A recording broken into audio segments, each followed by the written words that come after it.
Hello everyone, my name is George. I'm 8 years old. I'm from Hanoi, Vietnam. I'm a student at Phung Thao Primary School. Today I'm gonna read for you a story named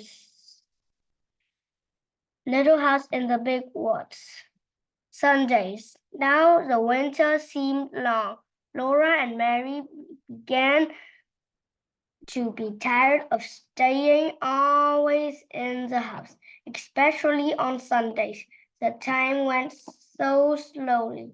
Even Sunday, Mary and Laura were dressed from the silk out in their best clothes, with fresh ribbons in their hair.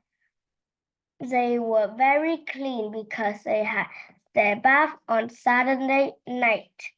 In the summer, they were both bathed in water from the spring, but in the winter time, Pa filled and heaped the washtub with clean snow, and on the cook stove it smelled for water.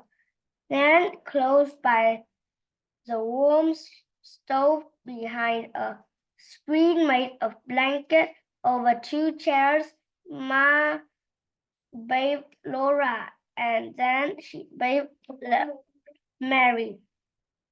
Laura was bathed first because she was littler than Mary.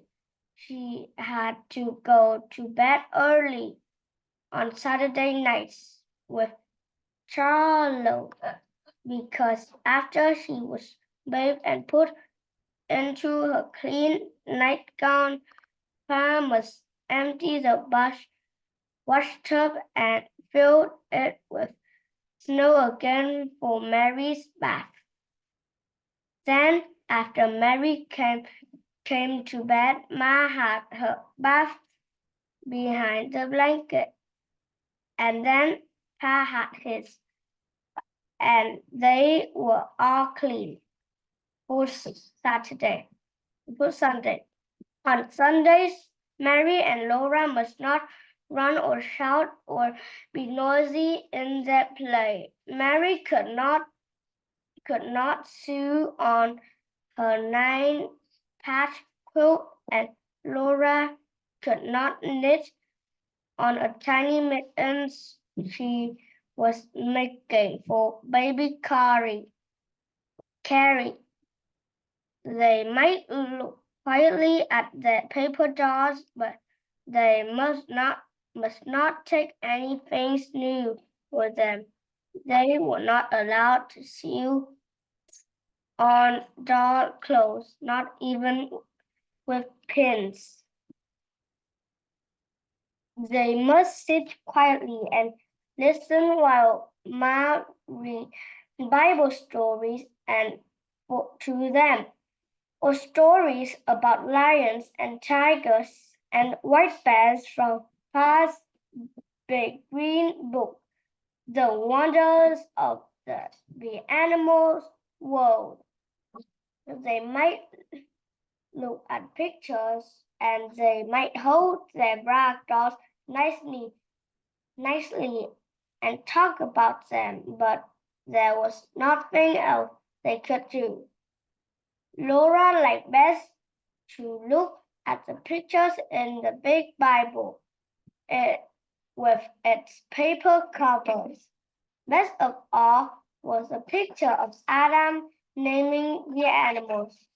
Adam sat on a rock, and all the animals and birds and big and little were gathered around him, anxiously waiting to be told what kind of animal they were. Adam looked so comfortable.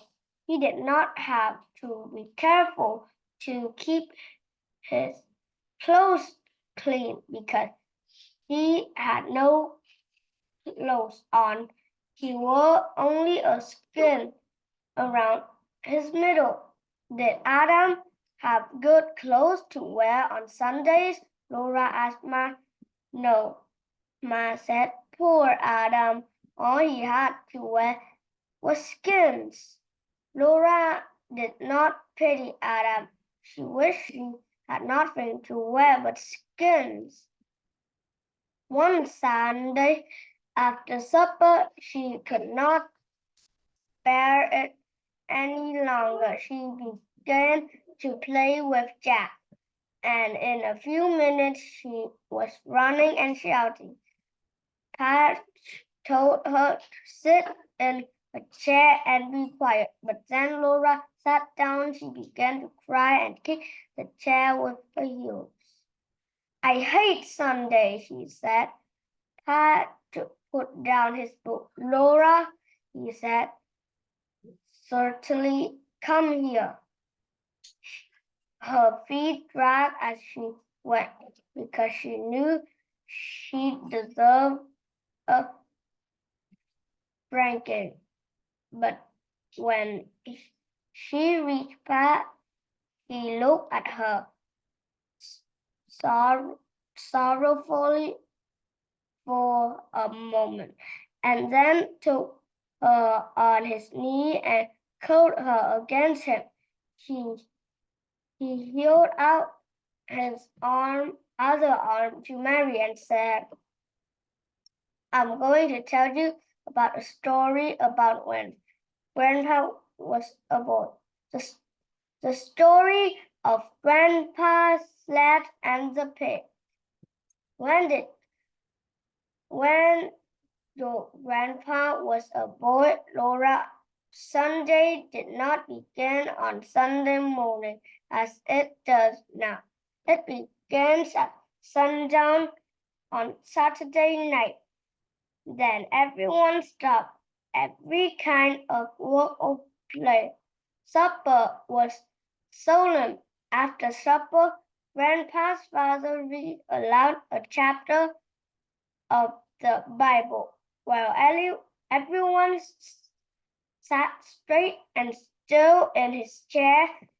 Then they all knelt down, and their father said a long prayer. When he said, Amen, they got up from their knees and each took a candle and went to bed. They must go straight to bed with no playing, laughing, or even talking. Sunday morning, they ate a cold breakfast because nothing could be cooked on Sunday. Then they all dressed in their best clothes and walked to church. They walked because hitching up their horse was work, and no work could be done on Sunday. They must walk slowly and solemnly, looking straight ahead. They must not joke or laughing, or even smile. Grandpa and his two brothers walked ahead, and their father and mother walked behind them. In church, Grandpa and his brothers must sit perfectly still for 2 long hours to listen to the sermon. They dare not fidget on the hard bench. They dare not to swing their feet. They dare not to turn their heads to look at the windows or the walls or the ceiling of the church. They must sit perfectly motionless and never for one instant take their eyes from the preacher. When church was over, they walked slowly home. They might talk on the way, but they must not talk loudly, and they must never laugh or smile. At home, they ate a cold dinner which had been cooked the day before. Then, all the long afternoon, they must sit in a row on a bench and studied their catechism until at last the sun went down. The Sunday was over. Now Grandpa's home was about halfway down the side of a steep hill. The road went from the top of the hill to the bottom, right past the front door, and in winter it was the best place of sliding downhill that you can possibly imagine. One week, Grandpa and his two brothers, James and George, were making a new sled. They worked at it every minute of their playtime. It was the best sled they had ever made, and it was so long that all three of them could sit on it, one behind the others. They planned to finish it in time to slide downhill Saturday afternoon. For every Saturday afternoon, they have 2 or 3 hours to play. But that week, their father was cutting down trees in the big woods. He was working hard, and he kept the boys working with him. They did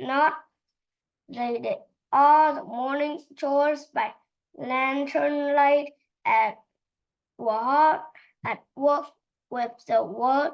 When the sun came up, they worked till dark and then have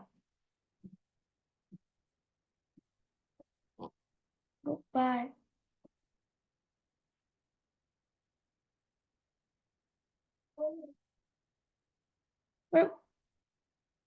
Goodbye.